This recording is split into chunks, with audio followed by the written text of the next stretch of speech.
우리가 예수님을 믿는다고 하지만 우리의 의식의 시선이 내 앞에, 내 안에 영의 자리에 계신 예수님이 아닌 보여지는 환경과 어떤 내 감정에 혹은 내 어떤 의식에 빼앗기면서 샘물이 말라버립니다. 그래서 목이 마르는 거예요. 목이 마르. 그리고 우리가 광야 같은 인생을 살 때 목이 마르면 어떻게 돼요? 짜증이 납니다. 두려우니까 분노가 일어납니다. 그리고 남을 탓하고 원망하는 일들이 일어나요. 감사가 사라집니다. 우리가 하나님을 아는 것이 그래서 중요합니다. 나는 하나님을 아는가? 예수는 우리에게 하나님을 알라고 말씀하십니다. 실력을 쌓아라 하지 않으세요. 세상의 어려움에 대비하기 위해서 돈을 많이 벌어라 하지 않습니다. 그러니까 우리에게 필요한 모든 것은 사실은 하나님이 은혜 가운데 다 주시는 거예요. 하나님의 뜻을 따라가면 그 삶에서 하나님이 다 주어지신 게 있어요. 우리의 의식과 우리의 관심은 어디에 있어야 됩니까? 하나님께 있어야 돼요. 그러나 우리는 자기 만족과 자기 개발에 열을 올립니다. 더 넉넉하고 안전한 환경에 더 내가 좋아할 만한 상황으로 자꾸 삶의 에너지와 시간을, 물질을 사용합니다. 하나님을 아는 데 써야 하고 하나님과 영적으로 붙여져야 되는 것에 우리가 의식을 가져야 될 시간과 에너지를 자꾸 빼앗기고 있다는 것입니다. 물론 자기 개발과 자기 만족을 향하는 것이 무조건 나쁘다고는 할 수는 없어요. 그런데 하나님을 알아가는 것이 우선하고 하나님과 연결되어 있는 것을 놓치지 않는 가운데 또한 그런 것들이 누려지는 것이 하나님이 우리 안에서 허락하신 삶인 줄로 믿습니다. 중요한 것은 우리의 영이 하나님과 맞닿아 있느냐, 그래서 하나님을 아느냐라는 것입니다.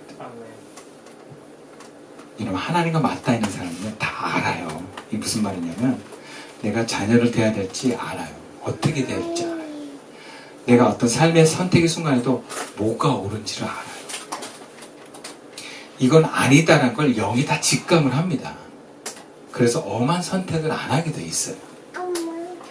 그래서 인생을 낭비하지 않습니다. 그럼 물질도 하나님과 연결되는 사람은 물질이 새나가는 것을 막아요. 여러분, 정말 하나님이 연결되지 않은 사람들이 어떤 현상을 갖고 있냐면, 저도 가끔 그럴 때가 많은데 굉장히 작은 것을 아끼려고 막 애를 써요. 불은 꺼야 돼. 쓰레기 봉지 더 막 눌러서 버려야 돼. 그러면 큰 거 구멍 내가지고 돈 손에 많이 봐요. 엄한 것에 낭비를 해요. 잘못 선택을 해요. 우리가 우리 힘으로 재산을 지킬 수가 없어요. 우리가 우리 힘으로 건강을 지켜낼 수가 없어요. 저도 굉장히 목회자로서 건강을 주의하거든요. 감기 안 걸리려고 저는 지금도 대중교통을 타면 꼭 마스크를 써요. 근데 애들이 노래방 갔다가 감기 옮아오면 제가 옮을 수밖에 없는 거예요. 내가 아무리 조심을 해도 애들한테서 오는 거 내가 막을 수가 없는 거예요. 그러니까 이 몸도 하나님 지켜주셔야 돼요. 우리가 물론 조심을 하지만. 그러니까 우리가 정말 중요한 게 하나님과 연결되어 있다는 것이, 연결되어 있는 것이 얼마나 중요한지 우리가 알아야 돼요. 은혜를 잃어버리면 다 잃어버립니다, 여러분. 하나님과 붙어 있지만 우리는 다 잃어버릴 수밖에 없는 길로 가요. 선택 한 번 잘못하면 우리 인생에 순간적으로 굉장히 큰 나락에 떨어질 수도 있어요. 그런 절박함과 긴박함을 갖고 하나님과 붙어 있는 그 하나님을 아는 길을 갈 수 있기를 축원합니다. 아멘. 그럼에도 우리가 가끔 나도 모르게 떨어지죠. 하나님과 떨어져 있었네. 어떻게 그걸 알 수 있을까요?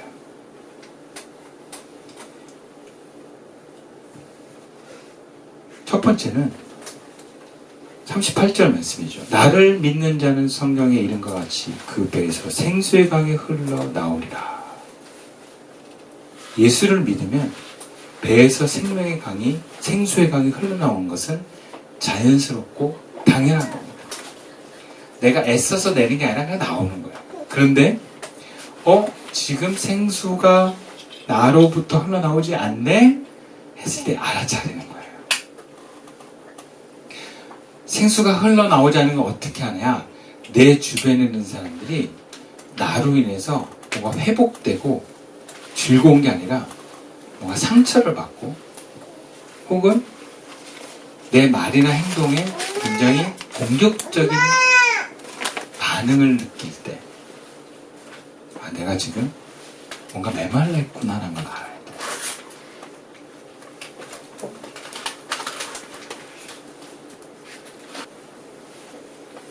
그러니까 여러분이 자신을 찍어 놓을 수는 없지만 주변을 통해서 뭔가 메말르구나 내 주변이.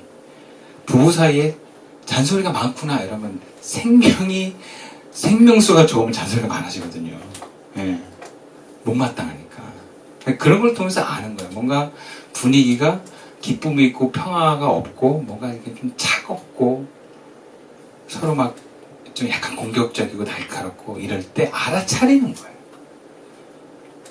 여러분 생명이 늘 하나님과 연결되어 있는 사람은 주변을 촉촉하게 만듭니다. 그게 자연스럽다. 애써서 우리가 만들어내는 게 아니라 그렇게 되게 돼 있다. 그게 안 되고 있다면 내가 지금 영적으로 메말라 했구나. 그걸 아는 것입니다. 두 번째, 그리고 나서 어떻게 합니까? 37절 말씀이에요. 함께 읽어볼까요? 시작. 명절 끝날 곧 큰 날에 예수께서 서서 외쳐주시되 누구든지 목마르거든 내게로 와서 마시라. 우리가 뭔가 메말랐다는 건 뭐예요? 목마르다라는 거예요. 목마르면 어떻게 하라고 합니까? 예수님이 내게로 와서 마시래요. 그리고 우리가 예수님께로 가면 우리의 영이 하나님과 다시 회복될 줄로 믿습니다. 예수님께로 가는 거예요. 기도하면서 주님, 내 영의 깊은 곳에 주님 오시옵소서. 그리고 그 주님을 상상하면서 주님께로 나의 메마른 상황을 아뢰고 긍휼을 구하는 거예요. 주님, 자비를 베풀어 주십시오. 당신의 생명을 나에게, 생명수를 나에게 부어주십시오. 그래서 나도 하나님과 그 연결이 당신처럼 일어나도록 도와주십시오. 계속 그렇게 기도하는 거예요, 여러분. 눈 뜨고 기도하고, 걸어다니면서도 기도하고, 시간을 내서 기도하고. 어떻게? 언제까지? 생명이 회복될 때까지. 계속 기도하는 거예요. 그러면 주님이 우리 안에 뭔가 이 연결된 느낌이 탁 와요. 그럼 그것을 우리가 흘려보내면 됩니다. 자, 우리가 신앙이라는 건 그런 것 같아요. 보이지 않는 그 하나님의 세계 안에서 우리가 믿으면 그 믿음 안에서 보여지는 하나님의 역사가 나타납니다. 그래서 예수님이 계신다. 그건 예수님이 계시는 거예요. 내가 예수님과 연결되어 있다. 그러면 연결이 되어지는 것입니다. 그리고 그 예수님부터 내 생명이 다시 회복된다. 근데 만약에 회복이 안 되는 게 있어. 그러면 주님 이걸 막는 게 뭘까요? 하면서 또 질문하면서 나아가 버려요. 그것이 죄가 될 수도 있고 상처가 될 수도 있어요. 그럼 죄는 회개하면 돼요. 상처는 치유받으면 됩니다. 근데 이거를 그냥 덮고 가는 경우가 있어요. 성도가 문제가 생겼을 때 목사가 어떤 영적으로 보여지는 것들이 있어요. 그 중에 하나가 뭐냐면 죄가 보일 때가 있어요. 그러면 그걸 얘기를 되게 하고 싶어져요. 왜냐면 그거 해결해서 뚫리기를 원하니까. 근데 막 얘기 못해요. 왜냐면 그 죄를 건드리는 걸 되게 싫어하는 교인들이 많아요. 그러니까 누가 건드리는 것보다 여러분 스스로가 찾으셔야 돼요. 자기 죄는 자기가 회개하셔야 돼요. 부모가 대신 회개해 주는 것도 없어요, 여러분. 그냥 내가 이게 하나님과 지금 예수님 앞에 나왔는데 걸리는구나. 여러분 성령은 항상 우리가 하나님 앞에 나아가기를 원하십니다. 근데 걸림돌이 있으면 그 걸림돌을 뽑아내도록 성령은 항상 우리에게 생각나게 하세요. 알려주시는 분이에요. 그래서 기도하다가 내가 지금 뭔가 이렇게 자꾸 접속이 안 되지? 그러면 주님이 알려주세요. 그럼 이거구나 하고 그걸 놓고 기도하면 돼요. 잘못한 것은 회개하고 뭔가 이렇게 행동을 바꿔야 되면 바꿔서 행동하면 됩니다. 그러면 하나님과 채널이 반드시 회복되게 돼 있어요.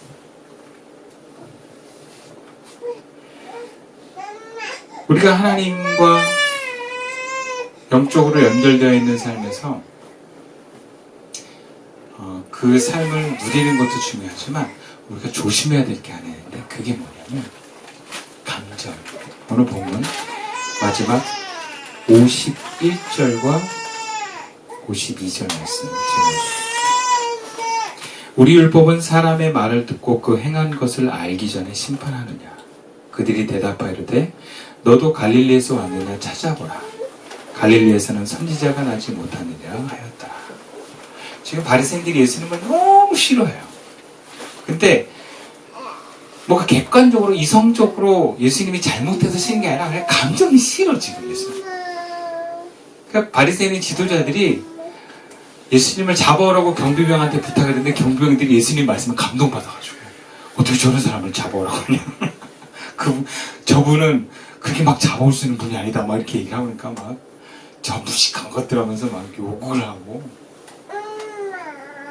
그러다가 이 바리새인의 그 지도자격인 니고데모가 야 우리는 그 사람에 대해서 제대로 알기 전에 그렇게 그걸 고발하냐.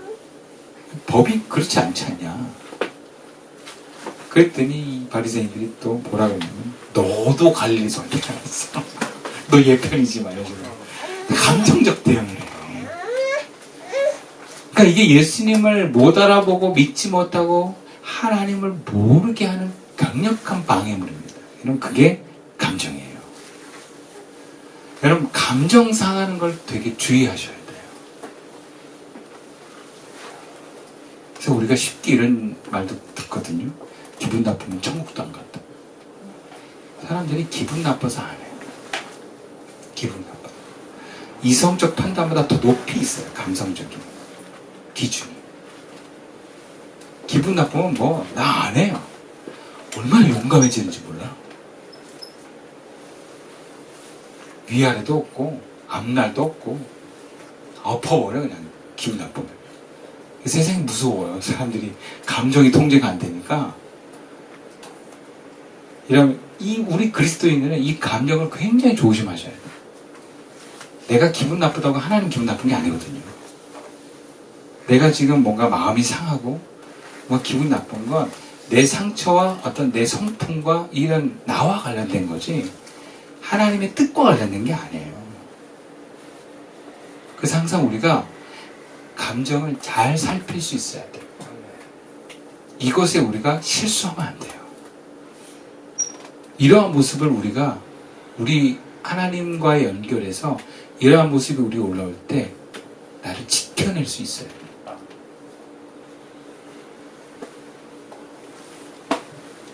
감정을 주의합시다. 우리에게 중요한 건 내가 기분 좋은 것보다 더 중요한 건 하나님과 연결되는 것입니다. 하나님 알기를 하나님 원하십니다.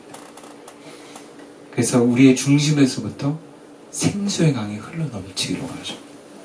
그러한 삶을 살아가는 걸 우리 삶의 목표와 기준으로 삼읍시다. 우리가 모이는 이곳이 하나님 나라가 되고 여러분이 있는 그 가정과 직장이 하나님의 나라가 될 것입니다. 그러한 믿음의 삶, 하나님을 아는 삶을 살아가는 저와 여러분 되기를 주님의 이름으로 축원드리겠습니다. 기도드리겠습니다.